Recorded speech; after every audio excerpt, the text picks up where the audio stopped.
So when putting in your pleat, you do want to go ahead and you will ease into your full seam allowance. You'll start with your presser foot next to your original seam and just follow that edge along there.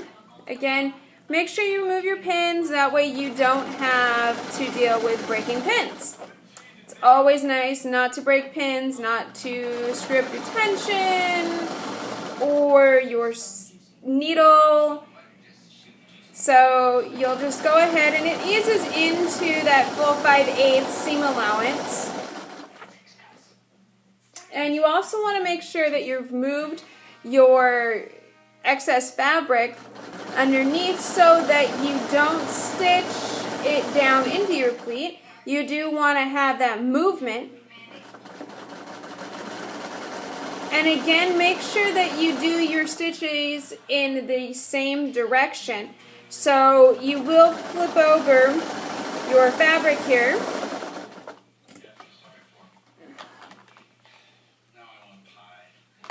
So now we'll actually change which side is our top and which side is our bottom of our stitching, simply so that we have the same as possible. That way, if for some reason your fabric moves or puckers, it puckers evenly.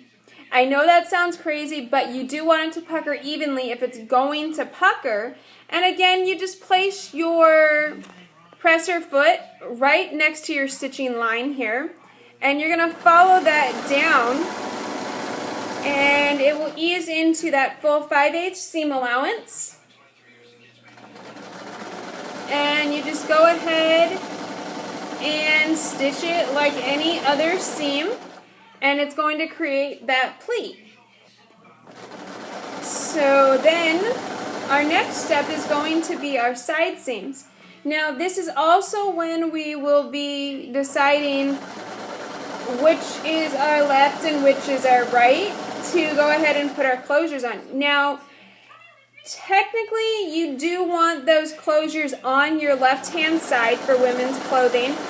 However, depending on your personal ability and preference, there's really nothing wrong with putting them on your right side.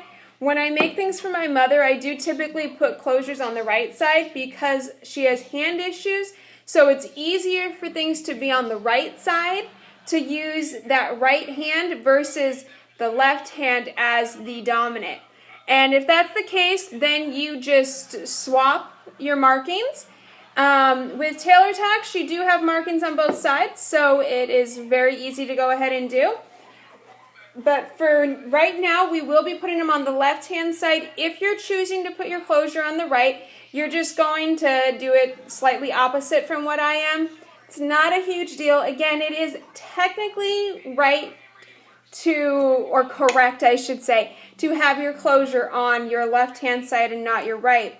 So we have, at this point, pinned what will be our right side. And we will go ahead and, just like with all other seams, stitch that in.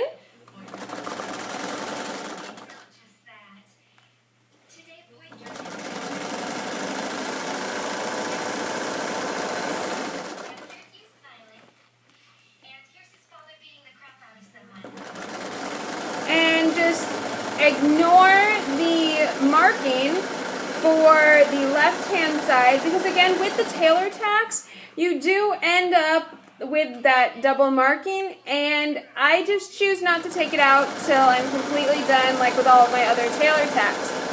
You can take it out before if it bothers you or not. If you are using a marking pen or a pencil, then you can just mark your left-hand side. You don't have to mark both sides. Just make sure that you have marked the wrong side of your fabric in case for some reason it does stain or changes the color of your fabric. So we've gone ahead and done our 5/8 inch seam.